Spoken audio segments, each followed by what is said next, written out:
Jai Gurudev, tout le monde? Alors, c'est le dernier jour aujourd'hui. C'était très super joli de voir tous les petits, les enfants, chanter. C'est très impressionnant finalement, c'est bien. Bravo à eux. Vous voyez, c'est comme ça que vous devez encourager la génération future de véritablement grandir dans votre chemin, dans leur chemin. Lorsque Krishna dit, une question m'a posée, est-ce que je dois forcer mon enfant à chanter les noms de Dieu? Oui, vous devez. Mais comment? D'abord, vous devez chanter d'abord avant tout. Vous, en chantant, l'enfant commencera à chanter aussi. Mais si vous, vous-même, ne donnez pas l'exemple juste, comment pensez-vous que votre enfant puisse? Il ne peut pas. Et c'est très beau de les voir, vraiment à un si jeune âge, de vraiment chanter. J'espère qu'ils vont poursuivre quand même, parce que comme la vie, des fois, elle rattrape les gens, on ne sait pas ce qui peut se passer. J'espère que rien ne se passera. Rien n'arrivera. Vous voyez? Lorsque nous voyons pourquoi, des fois, les gens ils vont sur le chemin spirituel et quittent, ils abandonnent, on se pose la question pourquoi? Souvent, on veut des résultats rapides. Dans le monde extérieur, vous faites les choses et vous avez un résultat rapide. Et vous pensez que sur le chemin spirituel, c'est pareil. Dans le monde, tout ce que vous faites, le résultat rapide ne dure pas pour longtemps en général. Ça vient et ça s'en va. Ça disparaît. Ça se dissipe très rapidement. Mais comment comment on se dirige? On est toujours dirigé à suivre, accomplir les désirs de notre corps. On devient esclave de ces désirs. On se rend esclave soi-même par nos désirs, par nos peurs, nos colères.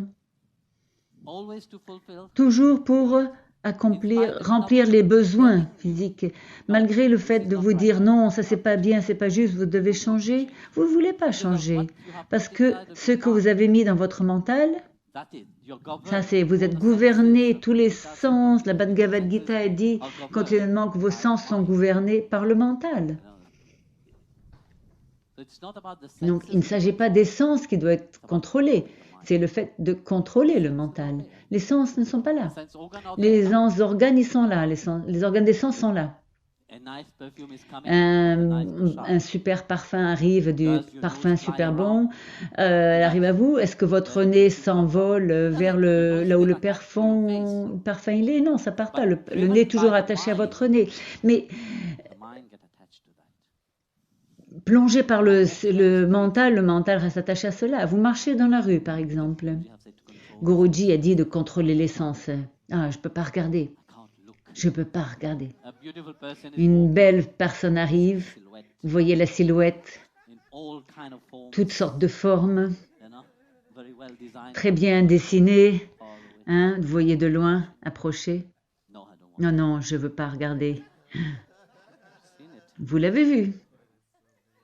Caché. Vous mettez votre visage de côté, votre mental. Il vient, il arrive. C'est parti, c'est passé. Et après, qu'est-ce qui se passe dans le mental? J'aurais dû regarder.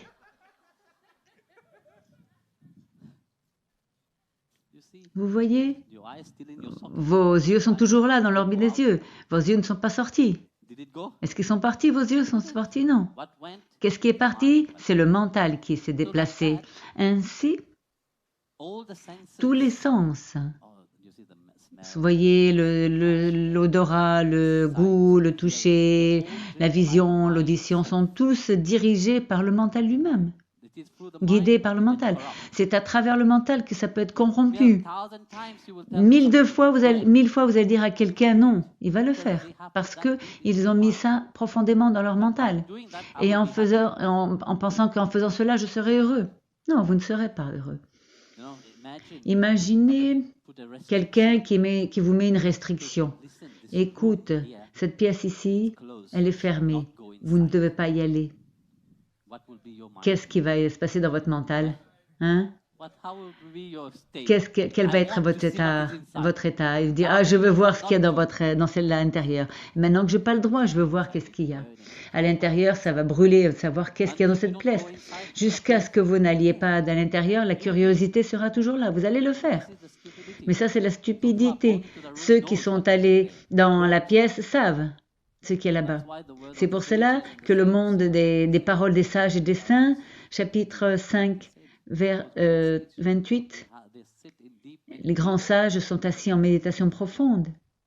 Ils disent, laisse couler tous les désirs, les peurs et les colères. Avec de tels désirs, la peur sera là. Quand vous voulez accomplir un désir, que se passe-t-il? La peur de le garder, de le conserver va être là. Et avec la peur de le garder va s'éveiller la colère. Est-ce que vous pouvez vous asseoir et méditer? Non, vous ne pouvez pas. Tout ce qu'on va vous dire de faire, vous allez vous opposer à cela. Parce que vous avez mis profondément dans votre mental, dans votre corps, le mental dicte le corps. Tu dois faire cela. Et alors vous vous ruinez vous-même. Vous plongez dans la perdition. C'est pour cela, vous voyez, très souvent, c'est très important d'analyser véritablement. Pensez bien avant, réfléchir avant. Auto-analyse, c'est très important. On ne peut pas laisser notre mental dicter. Qui est le maître? Est-ce que vous êtes le maître ou le mental est le maître? Vous voulez accomplir les besoins du corps? Très bien, et après? Vous allez devoir subir les conséquences de tout cela. Vous êtes si assoiffé, si affamé. À partir du moment où vous mangez, c'est fini, ça y est. Vous voulez que quelqu'un vous apporte quelque chose, vous allez vous asseoir et attendre. Vous n'avez pas la patience. Mais si je vous dis, asseyez-vous, méditez. Maintenant, là où personne ici, personne ne tousse, personne ne fait aucun bruit. Si je vous dis maintenant de vous asseoir tranquillement pour 2 minutes, à ce moment-là, vous allez commencer à avoir soif. À ce moment-là, vous allez commencer à tousser. Parce qu'à ce moment-là, il n'y a personne qui tousse. Personne ne veut aller aux toilettes, personne ne veut... Pourquoi? Parce que le mental vous dicte, votre corps vous dit non, je ne veux pas être contrôlé, je ne veux pas être contrôlé. Parce que je ne veux pas être contrôlé, alors toutes ces excuses arrivent. Et alors vous asseyez et vous allez commencer... Oh, personne ne tousse là, mais plus tard, vous allez tous en train d'être toussés. Vous allez commencer à éternuer. Parce que votre corps ne veut pas être tanné, c'est comme un animal, il ne veut pas être dompté. Ça ne veut pas dire qu'il ne peut pas être dompté. Vous pouvez dompter le corps uniquement lorsque vous percevez à l'intérieur, lorsque vous vous donnez pleinement à cela. Alors c'est possible. Mais si vous asseyez là en disant je m'assois, je médite, j'ai soif, mon bec, j'ai mal au dos, ça ne va rien aider tout ça. Qui est le maître alors? Le mental est le maître qui gouverne le corps de faire cela. Vous voyez, lorsque l'on regarde tous les sages et les saints, lorsqu'il y a un grand festival, la Shivaratri arrive bientôt. 11 jours avant la Shivaratri, on commence à jeûner. Pourquoi? Parce que c'est si beau, c'est pour ça qu'on doit faire quelque chose. Shiva, il est grand, on fait quelque chose pour Shiva? Non, Shiva, c'est Shiva. Krishna, c'est Krishna. Dieu, c'est Dieu. Alors, vous voyez. Et vous, vous êtes vous. Alors, tout ce que vous ne le faites pas pour eux, vous le faites pour vous-même. Ne pensez pas que si je jeûne pour lui. Non, non, si vous jeûnez pour vous-même, pour vous, pour grandir, pour changer. Très souvent, on a une notion qu'on fait quelque chose pour les déités. Non, le Seigneur Bhagavan a mis des règles, c'est pour notre propre bénéfice, pour notre bien, c'est pour nous. Il est Dieu, il n'a pas besoin de tout cela, lui. Vous pensez que Bhagavan Krishna a besoin de jeûner? Vous pensez que Shiva a besoin de jeûner? Il n'a pas besoin de jeûner, mais nous, on a besoin. parce que notre corps n'est pas entraîné à cela. Et on court vers les désirs, on court derrière notre propre perdition. C'est pour cela que le Seigneur Bhagavan a mis ces règles de jeûner. Tous les sages ont dit, uniquement en domptant le corps, vous serez capable d'atteindre cela. Contrôlez le corps, pas uniquement en devenant l'esclave du corps, en accomplissant tous les besoins que le corps a besoin. Contrôle-le. Montre au corps que tu es le maître. C'est ce qui est à l'intérieur de toi. Ce soi divin, cette réalité suprême, c'est lui le maître à l'intérieur de vous. Et c'est lui qui doit contrôler le mental et le corps. Si vous vous laissez lâcher les rênes, alors vous allez souffrir. Personne d'autre va souffrir. Vous allez être celui qui va souffrir. C'est pour cela, asseyez-vous, méditez, absorbez-vous, soyez disciplinés avec vous-même. Ce n'est pas pendant que 3 jours seulement de Just Love, non.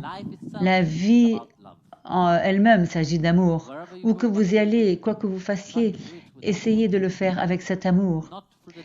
Pas suivre ce que dit le corps, le mental, mais à travers cette réalité suprême qui est à l'intérieur de vous. Soyez connectés à cela et laissez cela vous diriger. Jai Gurudev, tout le monde. Je dois y aller maintenant parce qu'il y a un problème urgent à régler, une histoire urgente à faire, alors j'y vais, je vous vois plus tard. Jai Gurudev.